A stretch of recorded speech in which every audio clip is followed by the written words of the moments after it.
Hello, welcome in. I am going to just take my time this time.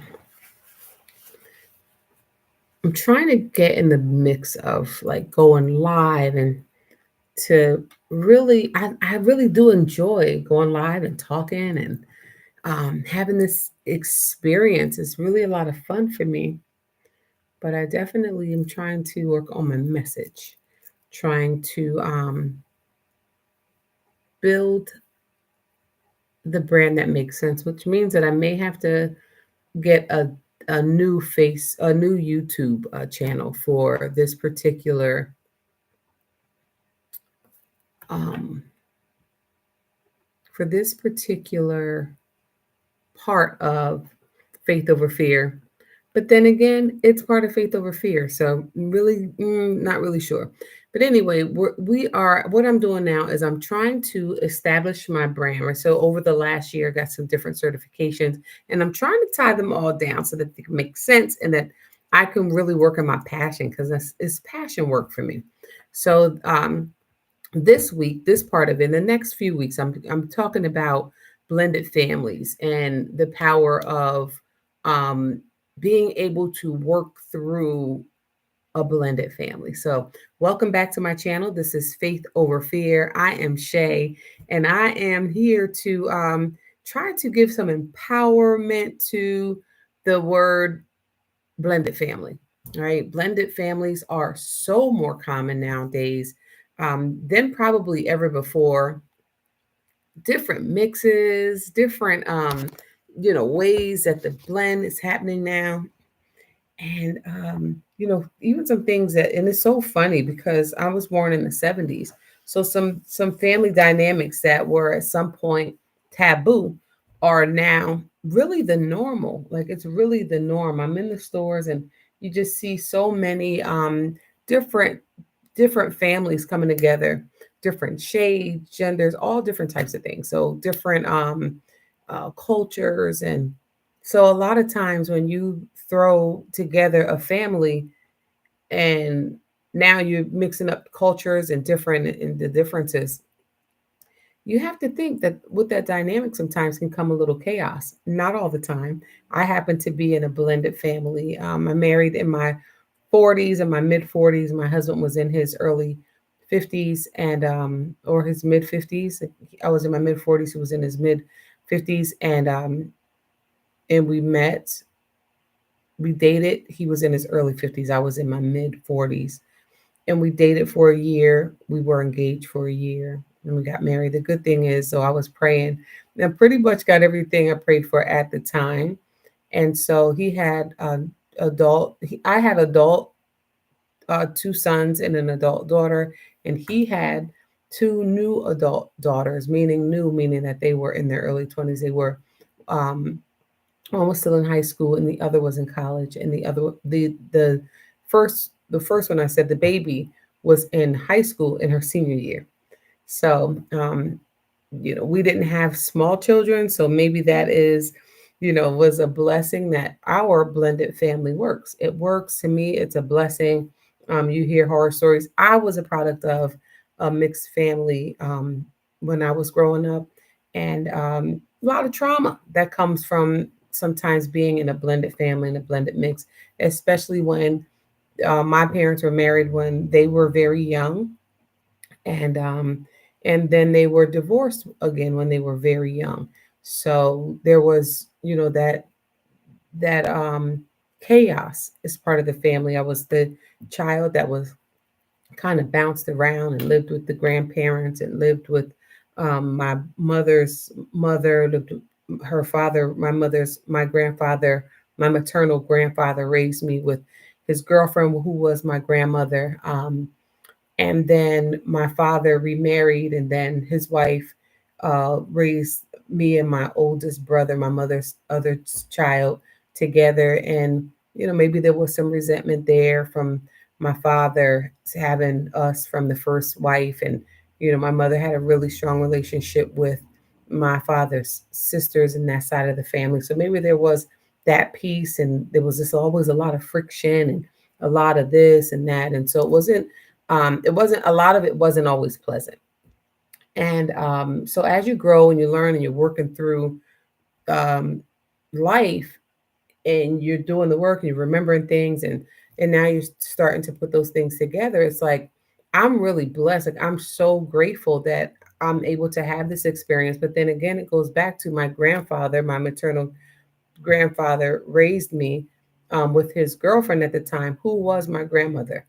So that was the blend, right? That was definitely a blend, but that was a very positive blend in terms of what I remember and what I recall from growing up. Just how she loved on me, even though I wasn't her blood. She treated me very special and kind, and so I always remember she was always there for me, and even helped me raise my firstborn baby when I had my son when I was 16. And she was always in my life as a grandmother. My son knew her as grandmom, and I knew her as grandmom, and so just a real solid experience. So with those two experiences, and not saying that the first experience was all bad, not saying that my stepmother was it was all bad situation, but a lot of it, you know, um, was could have been better, I guess, for a 5-year-old, 6-year-old little girl. So anyway, when I think about where I fit in, I'm not ever going to say that my family blend is perfect, but what I will say is it is a pleasant experience. And so for my adult sons and daughters and my husband's adult daughters, now everybody can be in the same room, and it's always a brilliant time, right? So even with my husband and me and mixing of the family, and even go beyond our adult sons and daughters, our grandchildren, very very loved, and then even out to our siblings and the rest of our family for the most part. um, I have a sibling that my husband never met. My husband has a sibling that I never like formally met. And so there's that. But for all of the other siblings and um, for the most part, there's just a good dynamic that we can all be in the same space and have a really good time. And so that to me feels like a blessing. And I just want to share with other people who are maybe in the mix of blending families, blending cultures, and understanding what some things look like. I didn't grow up with my husband. I just told you we met and we dated a year. We were engaged a year. We get married, but we don't have that history to be like, oh, well, I know the family because I know because I've been around. So I don't have that part. So a lot of times when you're fitting in, you have to fit in or you don't fit in. And so I never had that. Like, and I'm very, very grateful for that. I never had the issues of not fitting in or not feeling like I fit in. I feel very much a part of my family. I know my husband feels very much a part of my side of the family, and I know again when we all get together, the kids and the grandchildren all feel very much a part of the mix, and I'll keep saying it. I'm so very grateful for that. So this week we're shifting to just talk about how do we appreciate the power of um, the blended family. Like, how do we appreciate it, and what does it look like? So some of the issues are a little tough. Yesterday, I came on live on Facebook, and I read a story about a family that is blended, a mom and dad who married, and there's some blended children in the mix. Some of the children don't feel seen. One of the children don't feel heard. One of the children doesn't have boundaries, and so there's a lot of mixy stuff going on there. So how do you get past that? So today I have a story. I want to read this story together, and then we'll talk about it, right? Blended families are very much more frequent, and a blended family is not to be looked at as a bad thing. And I know that there's so many great stories out there, and that's what I want people to share with me, like, and then also encourage somebody who may be in a space where, you know, they just don't get it. I know if there's a blended family and there's a mix, maybe it could come down to, how do you do the child's hair, or how do you keep the child abreast of their culture, or different things like that. So always something to build upon, always something to talk about, right? Not all times are bad. but not all times are great. Right? Everybody doesn't have the experience that thankfully I have. Like I'm just praying, like Lord, like always let it stay in this positive light. But we all grow, and so very important. But again, being in a blended family does not mean that it's broken, and it does give you an opportunity to create connection, peace, and purpose. Even if it didn't start out perfect, I'm here to give you hope that it can be perfect. And when I flip back to myself as a child and the relationships that I had, as I'm an adult now, I don't really carry those in a hindrance way. That says I did my healing, and sometimes it takes therapy, and it takes some real healing to get over some of the things from your past. So as I'm learning and growing, I just want to share this with other people and just be encouraged. Like, even if you are in a situation where any of these stories kind of resonate with you, just know that it can get better, but it does take work, right? If you're in a space like that, it can take work in healing, right? So let me see here. I'm going to read this story, and I want you to be encouraged. If you are out there and you are in a blended family and you feel like everything's falling apart, I want you to know that sometimes it takes things to fall apart so that they can be picked back up and put together even better than they were. So this particular story is not about anyone I know personally, but these stories are stories that I'm actually doing uh, some work through, and so they're good. I'm like, I want to share them, and then get other people to reply or to give your feedback. And so here it goes. This is a story, and this one is called A Real Stepmom Story, and When Love Isn't Easy. So the character in this story, her name is Tasha, not anyone I know. That just so happens to be the character's name. So Tasha didn't expect it to be perfect, but she definitely didn't expect it to be this hard. So Tasha loves her husband and said yes to all of him, including his children. But some days she feels like an outsider in her own home. There's tension, right? And she can't really put her finger on it. Boundaries she's afraid to cross. Sometimes she just doesn't want to say anything. Eggshells a lot, right? Sometimes she's in the picture, but doesn't always feel like a part of the family. Sometimes the kids, kids, they don't even speak to her. Kind of feeling in the middle, their mom, Tasha, like, and so a lot of times she feels that maybe they're just not speaking, and then probably Tasha could take it a little bit more deeper than that anyway. And then sometimes she just feels like it's just way too much. There are some unspoken rules and complicated schedules. And the moment when the biological mom throws a little shade in the parking lot and picking the kids up from school, because the biological mom could be hurting too, some different things like that. And so, yeah, it seems to be a lot for Tasha, but she tries her best, right? She doesn't want to complain because she chose this. But the truth is, it gets tiresome for Tasha. Tired of trying to keep the peace while she feels like she's losing her own voice. She's not being able to be her authentic self. Tired of giving everything and still feeling like it's not enough.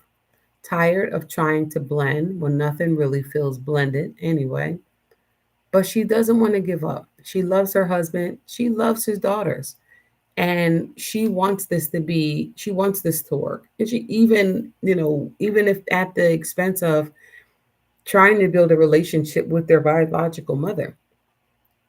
So here it is. She just decides like she's not going to give up. And one day she realized that she cannot control how everyone else shows up, but she can show up whole. That may mean that Tasha may have to do some work, some therapy to show up whole and, more importantly, as her authentic self. She can lead with love and boundaries. She can protect her peace. She can be present without pretending. And she has to know that healing doesn't come all at once, but it starts when you give yourself permission to be real. Not perfect, not a superhero, just real. So, Now she's rewriting what a blended family looks like to her in her head and getting outside of her head, really, um, and what it looks like for the next generation. She's thinking beyond herself. What does this look like for the girls as they continue to grow? Um, and the heart of it. One thing about our blend is, and I don't even know if this is a thing, this may be one of those unspoken things for me and maybe not for everyone else, but I do call my daughters from my husband, I call them my goddaughters, right? Because that word stepdaughters to me has a tainted feeling because of that step um, relationship I had. So I just don't like that word, like the stepmom, the stepdaughters. So I like to say my goddaughters, and it may seem a little weird because the parents are supposed to appoint you, the mother and father, as a godparent. However, I feel like God placed, if you have children who you are in a blended family with, and you're a wife or a husband of those children, or adult sons and daughters or grandchildren, I feel like a God parent would be, to me, the more appropriate term because this is bonus. I don't really know about that because then it kind of feels like that is a bonus over what I already have. Like you got a bonus that's on top of what you already have. You have a step, something that means that there's a step up or down. I just don't like that. So anyway, for me, I feel like, God created the family and he brought us together to be in a blended family. And so I am strong to say those are my goddaughters, but the grandchildren are just flat out. Those are my grandchildren. I have one biological granddaughter, and so she does call me. As we go through the family, the children may call like pop pop and then the name, or grandma and then the name. And so these are things that you have to figure out on your family. A lot of time you let the kids name you, right? So you don't even, you just stay out of it, because that was one of the things like, oh my god, like what are the grandkids going to call me? And it's just like they're going to name you themselves anyway. So, and just be comfortable with wherever, whatever they name you, because that means that they're comfortable. And so the main part is in this whole thing, you want the babies to always feel a state of safety and a state of comfortability, period. That's really what's the bigger part of this whole thing. So, the heart of it all, being a stepmom or a godparent is it can be for some people one of the hardest things. And it's a thankless job, right? For some people. For some people, that is the honest truth. Um, but it is a very powerful position to hold because you choose to love. You choose to love daily. So if you're struggling, just know this: you are not alone, and you don't have to smile through burnout. Be your true self. Talk. Communication is key. Um, you can heal and grow and find peace without losing yourself. Here's the thing: I want everybody to just see yourself in the big picture, but then see everybody else in the big picture to truly see how big the picture is, and know that you're just one part of that big picture. And if we can find our space in that big picture and fill up that space and allow everyone else to fill up their space, I think that is where the love can come and flow, right? Not trying to be a parent, but trying to give guidance and love and allowing other people also to be their authentic self, giving trust and creating a peaceful experience for people as you are in this situation of a blended mix. I think is very important. And so we're going to work on that.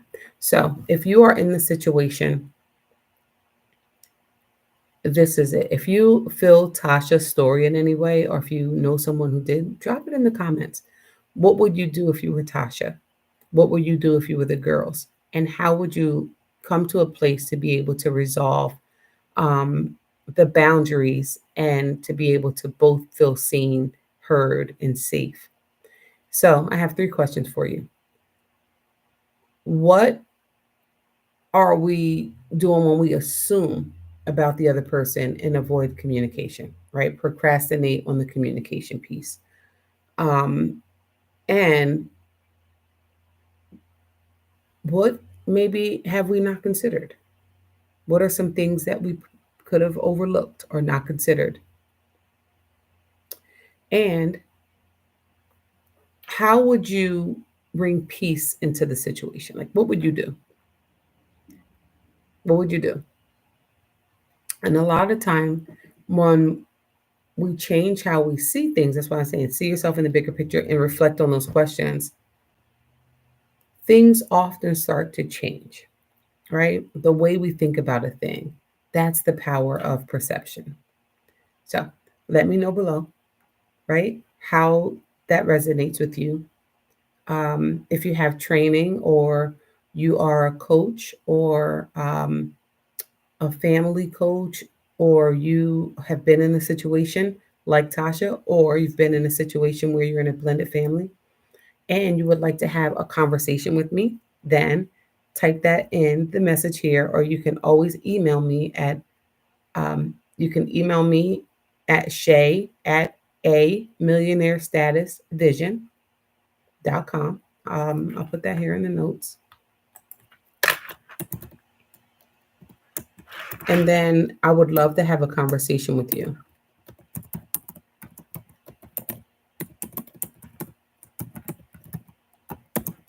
because we want to help people. Like um I'm in this great space, and I want to share that with people, especially people who are in a chaotic space. I want you to know, like, be encouraged, be encouraged, be encouraged, and know that there are some real beautiful wins that you can look forward to. But some of those may come with some downfalls, but that's okay. We fall down, but we get up. And so, just like that in family, again, here goes another task for you. So, I want you to take 15 minutes on those questions we just talked about, rewind it if you need to get them back. And I want you to write down one win, one thing that really works in your blended family. Even if you have a beautiful blended family and everything's worked out, still I want you to celebrate one win that works in your blended family. And it could be the way the kids laugh when you're together. It could be um, maybe how they have your partner's back. Maybe how they, show up for your partner. Celebrate that, right? Or it could be that you were able to be your authentic self, or that you had a good conversation with the other parent, that the co-parenting is going well, whatever that is. And then I also want you to think, right, because we're being real here. Think of one hard moment, one downfall, maybe a misunderstanding, maybe one time you felt left out, or a comment or something that stuck with you. Kind of let those things go. So instead of judging it, ask, what can I learn from this? What is it teaching me about myself, my needs, and where my boundaries are? And how can I have grace? So those are a couple of the things that you can reflect on, coming in with the great thing and then coming in with the thing that maybe we can work through. And let's get there. Let's get there together. We are on faith over fear. And so we are working our way through every type of situation. And so this right now is what we're talking about. This week is really truly about blended families and being in a blessed space. So share your journey, ask your questions, connect with me if you want to have a faith over fear conversation about blended families, and let's help families connect better than ever. I thank you for joining me today, and I really appreciate it. And I really look forward to helping other families get be just at their best when we're thinking about blended families.